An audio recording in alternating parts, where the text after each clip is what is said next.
Los ítems fundamentales de la terapia psicoanalítica es la transferencia. El paciente acude a la entrevista presuponiéndole al analista un saber. Infiere que él sabe algo acerca de su problemática y por lo tanto puede ayudarlo. Por nuestro lado, como analistas, nuestra actitud suele ser la de la abstinencia, es decir, ponemos entre paréntesis nuestros intereses, opiniones, cosmovisiones y tratamos de seguir al paciente en su discurso. ¿Qué entendemos por la transferencia? Una vez instalada, es un concepto central, donde el paciente revive inconscientemente patrones de relaciones de figuras importantes de su infancia hacia el analista. Es, por lo tanto, una herramienta fundamental para la cura al actualizar conflictos reprimidos y permitir su elaboración. Lo primero que hacemos es la tentativa de un diagnóstico que nos dará la dirección para intervenir, con interpretaciones, si se trata de una neurosis, con apuntalamientos y señalamientos en otro tipo de estructuras, y siendo el amigo que acude a la cita en la psicosis. Vamos detrás del paciente, no adelante. Tratamos de realizar lo que denominamos disociación instrumental y no tenemos ningún otro interés que no sea la llamada cura del paciente, dejando de lado nuestros intereses personales sin tener otra retribución que el pago del paciente. ¿Qué entendemos por disociación instrumental? Ponemos entre paréntesis nuestros propios sentimientos e intereses. He visto en las redes que proponen aplicaciones que ayudan al terapeuta a organizar los horarios y los honorarios de los pacientes. Pero tanto uno como otro forman parte de la llamada transferencia. Si el paciente se olvida de pagar, si llega tarde, si cambia continuamente los horarios, etc., todo ello tiene un sentido que habrá que decodificar, un mensaje inconsciente que habrá que entender. Quiero mostrarles con un ejemplo una mala intervención terapéutica iatrogénica. Se trata de la novela excelente de Han Kang, La clase de griego. Han Kang, una escritora coreana que ha sido premio Nobel en el año 2024. Es ficción y de la excelente, pero nos sirve como ejemplo de lo que hay que hacer. En el capítulo 7, Han Kang escribe sobre la problemática de una de las protagonistas que ha quedado sin la posibilidad de hablar. No puede emitir palabras. La novela tiene dos protagonistas. Uno relatado en primera persona, un profesor de griego que se está quedando ciego, y la otra una mujer que ha perdido la tenencia de su hijo y a su madre, fallecida recientemente. Relatada en tercera persona, quien ha perdido la capacidad de hablar. Ambos viven en Seúl, en una profunda soledad, siendo paradójicamente una de las ciudades más pobladas del mundo. Ella acude a un terapeuta para resolver su problemática.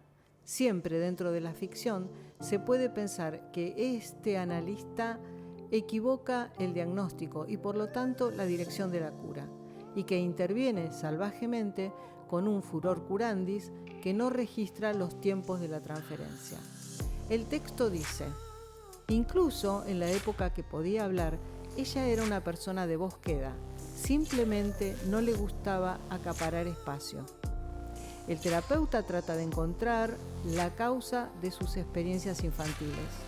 Ella colaboró solo a medias. En lugar de confesarle que ya había perdido el habla una vez en la adolescencia, buscó entre sus recuerdos más tempranos. Cuando estuvo embarazada de ella, su madre se vio aquejada por una enfermedad similar a la fiebre tifoidea. Apenas se recuperó de la enfermedad, fue a ver al obstetra y le dijo que quería abortar, pues estaba convencida de que no tendría un niño normal. El médico le prometió que, cuando volviera a la consulta 2 meses después, le aplicaría una inyección para inducir el parto y provocar la muerte del feto. Sin embargo, el bebé comenzó a moverse en su vientre antes de que transcurrieran los 2 meses, lo cual la desarmó y la hizo desistir de sus intenciones. Ella había escuchado esta anécdota infinidad de veces. Recordó que una tarde se acurrucó en el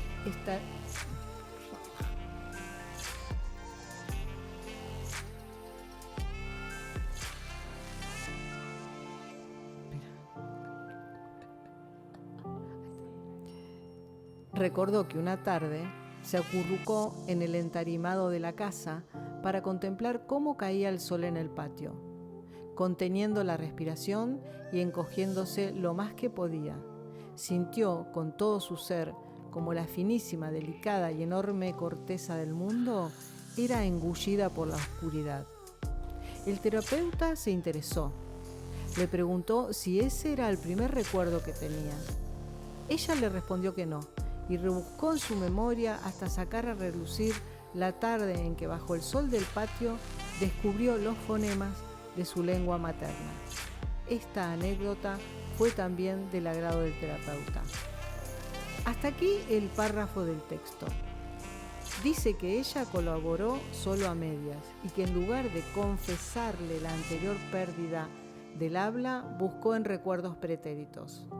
Colaborar y confesar parecen 2 acciones que corresponden a otro tipo de vínculo, no el terapéutico, en donde, si está establecida la transferencia, la paciente hablará de lo que se le ocurre y en el caso de la neurosis, el analista interpretará a su debido tiempo. No hay nada secreto y vergonzoso que haya que confesar ante alguien que parece ser más un juez que un analista. El analista acá interpreta salvajemente y solo produce más resistencia. Dice el libro: ¿no será que esa fascinación que sintió por la lengua, a tal punto que es el primer recuerdo que conserva, se debe a que supo de manera instintiva que el lazo que une el lenguaje y el mundo es terriblemente débil? A ella se le ocurrió de pronto que él querría incluir su caso en el libro que estaba escribiendo. Este miedo absurdo la disuadió de contarle su primer sueño, uno extrañamente vívido y frío que tuvo al poco tiempo de aprender a leer. Mientras permanecía en silencio, concentrada en recordar los detalles del sueño, el terapeuta se fue acercando a la solución de su problema. Le contó que en aquel entonces ella había sido demasiado pequeña para entender la vida y obviamente no tenía las fuerzas ni los medios para controlar su existencia. Por lo que cada vez que escuchaba hablar de lo cerca que había estado de no nacer, se sentía amenazada y sobrecogida por el miedo a desaparecer. Sin embargo, había crecido sin mayores problemas y ahora era una mujer adulta y con fortaleza suficiente, por lo que ya no había razón alguna para que tuviera miedo o se sintiera empequeñecida. Sin embargo, esta lúcida y bonita conclusión del terapeuta la incomodó, pues ella seguía sin querer ocupar mucho espacio y no estaba convencida de que hubiese vivido toda su vida sobrecogida por el miedo o reprimiendo su naturaleza. Aquí termina el párrafo. Aquí la resistencia se disfraza de desconfianza cuando piensa que él la toma como un caso de estudio para su libro y cuando le incomoda la interpretación del terapeuta a la que vive como lejana y ajena. Las sesiones transcurrieron sin grandes contratiempos, pero al 5.º mes del tratamiento, en lugar de hablar más alto, ella perdió por completo el habla, lo cual desconcertó totalmente al terapeuta. Dice el libro: la comprendo perfectamente lo mucho que está sufriendo. Debe de haber sido terrible para usted perder la custodia de su hijo y perder a su madre casi al mismo tiempo. La entiendo, siente que está más de su alcance poder soportar esto. Se quedó perpleja por el tono exageradamente cálido con que le habló el profesional, pero no podía estar de acuerdo con eso que él estaba diciendo, que comprendía perfectamente. Con toda calma, se dijo que eso no era verdad. Los envolvió un silencio callado y expectante que lo decía todo. No, escribió ella con letra muy clara en el papel blanco que estaba sobre la mesa. No es tan simple. Aquí termina el párrafo. Pierde totalmente el habla y desconcierta al terapeuta, que cambia de estrategia y que ahora utiliza la comprensión. En nuestra jerga sería la palmoterapia, que no conduce a nada. Más adelante, la autora nos da más pistas de su cuadro. Como vivía el lenguaje desde lo orgánico, literalmente hablando, lo que haría pensar en otro tipo de psicodiagnóstico, por lo que las intervenciones deberían haber sido otras. Dice, para ella no existía una forma de relacionarse más inmediata y directa que la mirada, pues era la única forma de establecer contacto sin tocarse. El lenguaje, en comparación, tenía una implicación física muchísimo mayor. Había que poner en movimiento los pulmones, garganta, lengua y labios, y lo que decía se transmitía haciendo vibrar el aire. Se le secaba la boca, salpicaba la saliva, se le agrietaban los labios. Y le costaba cada vez más escribir.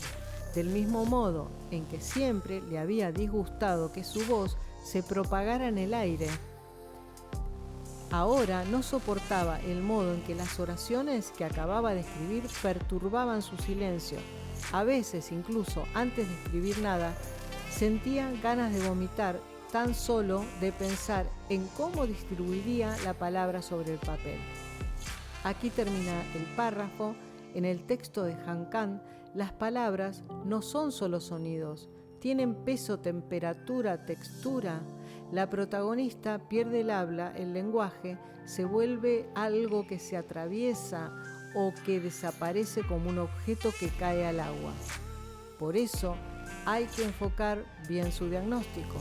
Así es como Han Kang dice, la palabra era como un trozo de hielo que se le derretía en la lengua antes de poder pronunciarla. Hay un momento en el libro donde ella siente que las palabras son como manchas de tinta que se expanden. Para la transferencia, esa imagen es muy potente. A veces el paciente no dice algo concreto, sino que tiñe el espacio con su presencia o su silencio. Y el terapeuta tiene que leer esa mancha. Para ella las palabras pierden su poder simbólico, dejan de decodificar sentimientos, por lo que se convierten en el vehículo físico de los mismos. Entender esto es parte del terapeuta de llevar a otro tipo de intervención.